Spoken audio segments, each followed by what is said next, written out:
One of the best ways to attract and convert leads for your products and services is to hypnotize people with content. And I want to talk about three types of content today that hypnotize your readers, your prospects. So the first one is a case study. Case studies hypnotize your readers because you put the reader in the shoes of your customer. It's like, hey, put on our customer's shoes and go walk a mile with them. Anyone can write on a website, our product is awesome and it's going to help you so much. But very few people can say, our customer saved $637,000 this year using our product. Here's their story. Go check it out. And it works because you're proving that your product actually makes a difference for your customers. You're showing that your customers love your product enough to say it publicly. And most importantly, you're helping your prospects feel like they could also be your customer. So when they read a case study, it's kind of like, oh, that's me. I've got that problem too. Or I have a problem that's not too dissimilar from this problem. So another thing case studies do is they can foster like a sense of desire in your prospects because people want to be successful and they want to buy things that make them successful.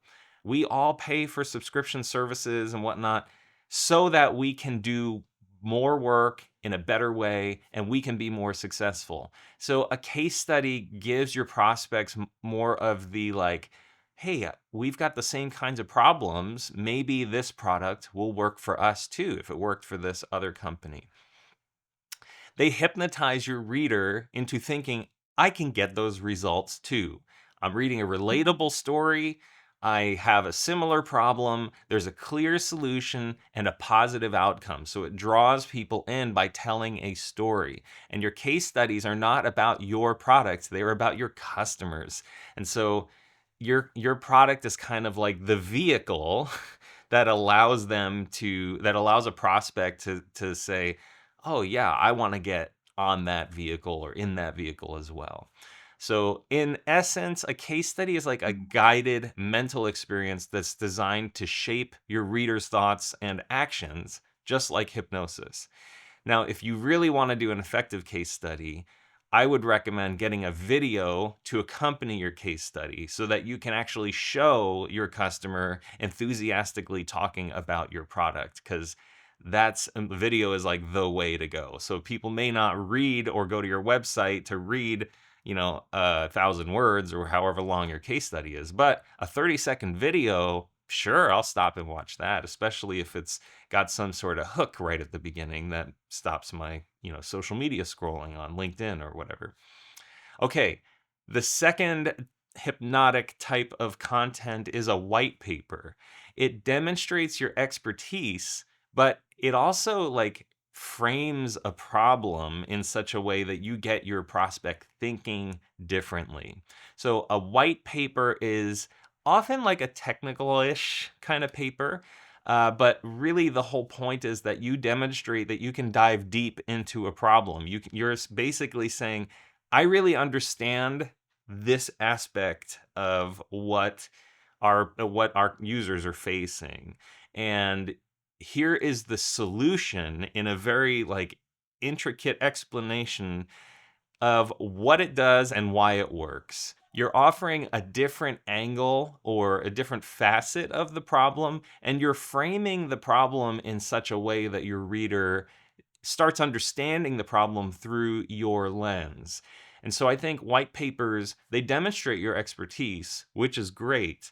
But the real thing that's happening here in terms of the emotional decision to buy something is this white paper helped me to see a problem in a different way. And if you're the only person in your vertical, your industry vertical, offering a white paper with that angle, you're essentially like saying, here's how to think about the problem. And it's a very convincing way to shape someone's perspective. Now, white papers are really important, additionally, because they position you and or your company As a thought leader and a trusted advisor in your industry, they provide detailed insights that help your prospects understand complex issues and how to solve them with your product. It's not like you can solve it with products like this. No, the white paper actually says you solve them with this product, with this feature that we made, and it's really good. And the third is you're able to offer data and actionable takeaways that give your prospects the confidence to move forward in the buying process. So a white paper is kind of like it instills everything that they need to feel good about making this buying decision for your product. So case studies are hypnotic because they put the prospect in the shoes of your customers. White papers are hypnotic because you reframe a problem and the way that they look at your features or whatever it is that you're writing about in your white paper. And just like with the case study, I highly recommend if you can do a video to accompany your or your white paper, because if you can have the author actually like talking through the contents of the white paper, it's a really strong way of bridging the gap between a prospect who may be interested in a white paper but feels like they're not technical enough to read or understand it, and a prospect where they are. So like you're bridging that gap of, well, I would read it if I felt more confident in myself technically. And there are a lot of non-technical buyers for technical products. So videos are a great way to sort of explain to the layperson what a white paper is about. And you can just sort of reinforce the emotional hypnosis that happens within the white paper. Okay, the third hypnotic type of content is a competitive analysis. And a competitive analysis is kind of the thing that happens near the end of the buying, journey or the decision process. It essentially pits you against a competitor. So what it's doing in terms of hypnosis is it's saving your prospects time, and you're also showing like a very filtered or specific way of looking at how to compare your product to the competitors. Every product is going to have its advantages and disadvantages. But if you offer a competitive analysis, no matter how objective you sort of portray this analysis, you still have the upper hand because you're delivering this important information, and you can couch it in language that works in your favor, even in an objective way. I mean, obviously, it's not that objective because it's about your product and you are trying to convince someone to give you their money. But at the end of like a buying decision, a prospect is comparing your product to a competitor's and they want help understanding the real differences. It's a good opportunity for you to even mention your shortcomings because that goes a long way in like creating a trusting relationship and demonstrating authority in that, problem domain.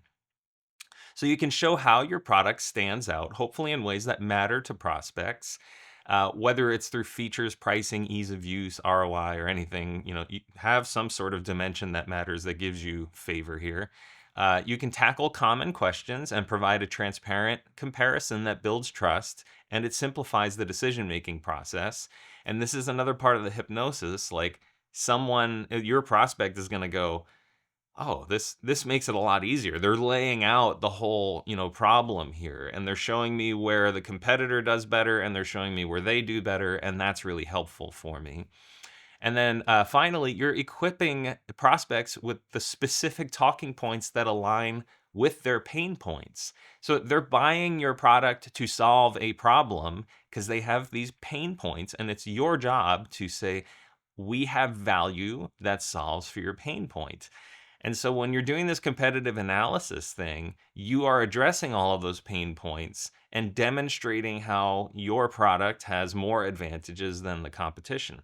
Don't ever undersell your competition. Don't put out a competitive analysis that like puts down your competitor. What you really want to do is talk them up, because the world is better when there's more competition. But like a competitive analysis can really push a certain type of prospect over the edge and bias in your favor. And again, to make it even better, just if you can have a video that talks through this, be unbiased, and be honest in your analysis, your customers will thank you. They're going to say, hey, thanks for sending that. If it's a sales call, thanks for sending that analysis. Or I really appreciated your analysis because it helped us make a decision. And like I said, definitely talk about some of your shortcomings in the analysis. It's okay to be honest and humble. It makes you more human, relatable, believable.